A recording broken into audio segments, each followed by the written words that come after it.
só, o que acontece? Uma das marcas, né, desse governo foi devolver uma pauta que é muito importante ao Brasil, que é entender o quão é sagrada a propriedade privada.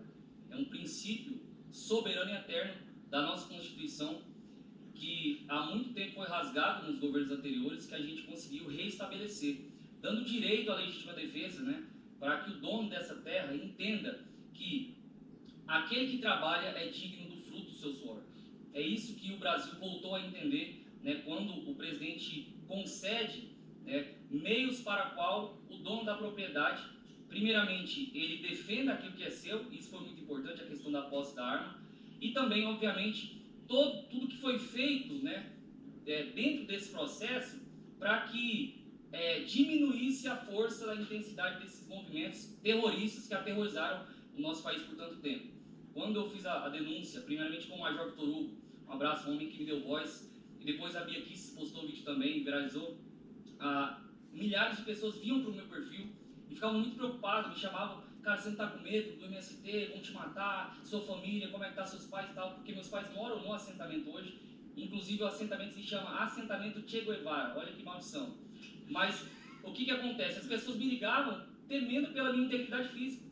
E a primeira coisa que eu digo é, se não era um movimento terrorista, por que é que 99% das pessoas temem até hoje pela minha integridade física? Mas o que mudou na sua cabeça? O que te deixou deixar o MST e adentrar a direita? E seus pais também? Qual foi o motivo desse? Eu tirei meus pais de lá, tive que tirar. O que foi que aconteceu? Então, a minha história começa lá em 2004, quando eu vou para o acampamento do MST com os meus pais. Lembrando que eu sou uma criança de aproximadamente 12 anos de idade, né?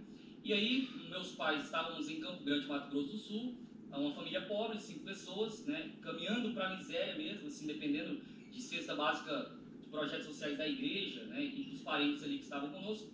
E aí é um prato de mão cheia para o movimento. Pessoas vulneráveis, pessoas simples, despolitizadas, né? E meu pai, por exemplo, estudou até a 3ª série, então nunca foi preocupado com nenhuma causa política nesse sentido. Nós fomos para o acampamento e aí eles sempre vendem o paraíso e te entregam o inferno, né? As pautas, né? Ela falou muito de amor aqui. Amor, igualdade, vamos te ajudar, vamos te devolver dignidade, você e sua família vão conseguir ter um futuro para os seus filhos e tal. Quando você chega no acampamento, a primeira coisa que acontece, existe um sistema muito bem organizado de doutrinação. E esse sistema funciona o seguinte: o acampamento do MST, ele é formado em setores, né? Muito bem organizado. E aí, primeira coisa, existe o setor da agricultura, setor da educação, setor da segurança. Primeira pauta: se em todas as entradas do acampamento precisam ter guaritas, isso já me diz algo. Por que é que tem que ter guarita? Por que é que tem que ter guarda armado? E outra coisa, é obrigado você estar armado, é uma lei pétrea do acampamento. Você está ali numa guarita de lona, lembrando que eu estou falando de uma cidade de lona, 5.000 famílias ali, pessoas em todos os lugares ali, e aí nas entradas e saídas tem guarita e tem um fogo de artifício, que funciona como o mesmo sistema do crime organizado na favela. Agora, o fogueteiro do morro. Chegou a polícia, solta fogos, outra lei do acampamento. Todos são obrigados a, onde quer que estejam, sair, pegar uma arma, e aí, facão, foice, martelo, um pedaço de pau, não interessa. Você tem que estar armado e ir até o fogo de artifício ali na guarita para fazer a defesa do acampamento. Aí se lembre que eu estou falando de uma criança de 12, 13 anos de idade, com um sentimento revolucionário, com a disposição de morrer na bala de um possível policial. Se o MST vai para cima, o que aconteceu inclusive em Eldorado dos Carajás, que eles até hoje, né, que dão armas para crianças. É o que eles fazem até hoje. Deram arma para você? Era armas de fogo não, mas faziam pegar qualquer tipo de arma, um facão, sim, uma foice, que também é arma. Mandaram você ir para cima de quem eventualmente... Você estava disposto. Se o militante dissesse vai para cima, você vai para cima. E aí não interessa se vai matar ou morrer, 12 anos de idade. Então, mas olha só, eu estou falando aqui do setor da segurança, onde meu pai geralmente ele revezava diariamente, fazia o rodízio com o pessoal. Lembrando que é muito bem organizado. Para onde que vai as crianças e adolescentes? Setor da cultura. E aí é onde começa esse processo demoníaco, que eles chamam de cultura, aprendendo a enfiar crucifixo no ânus, aprendendo a cheirar a bunda um do outro como fazem, né? Mijar na foto do Bolsonaro. É esse tipo de lavagem cerebral que eles fazem com as crianças nos acampamentos. Eu me lembro e claro, depois que eu me liberto eu vou chegar lá, mas depois que eu me liberto eu começo a olhar para trás e me revoltar diante do prejuízo emocional, intelectual, financeiro que eu e a minha família tivemos. Porque eu começo a olhar para trás e perceber que não foi fácil me libertar dessas ideologias satânicas e malditas da esquerda. Porque o que acontece? Na cultura, você é obrigado porque você está vivendo um sistema que é todo engessado para aquilo ali. Você começa a idolatrar psicopatas como Che Guevara, Fidel Castro, Carlos Marighella, cara.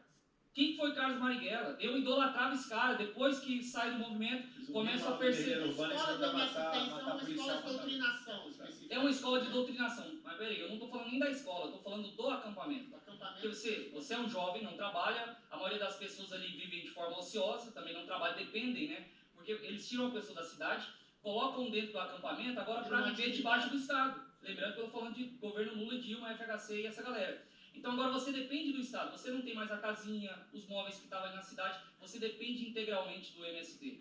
E aí vale muito ressaltar, até quando eu estive com o teu pai, o presidente, ele pediu para eu dar ênfase nisso. As pessoas que estão ali, cara, não são pessoas de má índole. A maioria das pessoas são pessoas como os meus pais, pessoas pobres, despolitizadas, que são cooptadas pelo desejo de ter uma dignidade. E quando entram no acampamento, começa-se esse processo da lavagem cerebral, e aí as pessoas, pouco a pouco, vão sendo usadas como massa de manobra para que eles cumpram seus propósitos escusos e revolucionários. Aí o MST vai se tornando o quê? Esse braço militar do PT. Esse braço que é o seguinte, promete a terra em 3 meses. Eu morei 8 anos na lona. Era para ser 3 meses. Pessoas já estavam lá há 20 anos e não recebiam a terra. Você acha que era proposital que não dava terra? Não, mas é óbvio. O sistema é todo organizado para usar de má fé a vontade do pobre, o desejo de ter uma vida melhor. Enquanto isso, eles vão usando voto útil e mão de obra para fazer suas manifestações. Queimar pneu, trancar BR, invadir fazenda. E eles ficam fazendo esse jogo político, até mesmo quando o Lula estava no poder. Eles ficavam, o governo está querendo liberar terra, não tem que invadir fazenda. Oi? Ninguém questiona uma ordem dada ali. Não questiona, você está diante de uma militância que ela te imune de ideologias o tempo inteiro, você está sendo bombardeado. E eu nem estou falando da questão mais intensa da doutrinação, que é o chamado encontro sem terrinha. O que é o encontro sem terrinha? Eles pegam as crianças de todos os lugares do Brasil, levam para uma fazenda num lugar mais remoto, e aí vai ter ali a conferência de encontro sem terrinha, 1 semana, 15 dias ou mais, onde de forma intensa, existe o processo de lavagem cerebral. Dão boina do Che Guevara para as crianças, camisa do Fidel Castro, você canta a música do movimento com o punho cerrado, e eles destilam o amor que você... o MST... Que dinheiro tem de fazer isso? Uai, nos governos do PT a gente sabe de onde o dinheiro vinha, né? Hoje, inclusive a Ana Campanhão que esteve aqui, ela fez recentemente uma denúncia, mostrou a matéria, onde há um convênio hoje da Venezuela com o MST no Brasil, com cláusulas de proposta revolucionária. Então, assim, a gente percebe que existe um sistema em toda a América Latina sendo organizado e sistematizado para que o Brasil venha, que na verdade o Brasil é a última resistência a esse plano de poder que existe na América Latina. E a gente fala isso, né? Eu conto essa história, muita gente ainda está nessa pauta de que é teoria da conspiração. Mas, cara, o que precisa mais para provar para essa galera que eles querem implantar essa ideologia maldita chamada socialismo do Brasil? Sabe o que eu queria chegar com você? Que nessas eleições a gente está vendo muito o negócio da picanha. E a gente tira um barato, mas não é. Porque a gente sabe como pega realmente esse pessoal que está na ponta. Né? Justamente essa coisa do churrasquinho, né? O oponente ali, não quero falar o nome dele. O oponente acabou o último debate que ele resolveu ir, né, confrontar o presidente Bolsonaro. Bolsonaro, eu posso falar, olha só que alívio que dá, né? Ele terminou falando exatamente isso. Você quer fazer um churrasquinho, você quer tomar uma cervejinha. Então ele acaba captando mesmo isso que a pessoa mais quer, porque são coisas simples, é o que você está falando, não existe maldade nas pessoas. Então, essa coisa que agora é uma nova versão, um chamamento, essa coisa da picanha, do churrasco. Olha só, a estratégia do PT e principalmente do MST, falando da minha história, é uma estratégia, eu vou usar um exemplo daquilo que eles faziam conosco como jovens. Né? É uma estratégia nazista. É uma estratégia, a mesma estratégia usada na juventude socialista alemã, por meio da propaganda.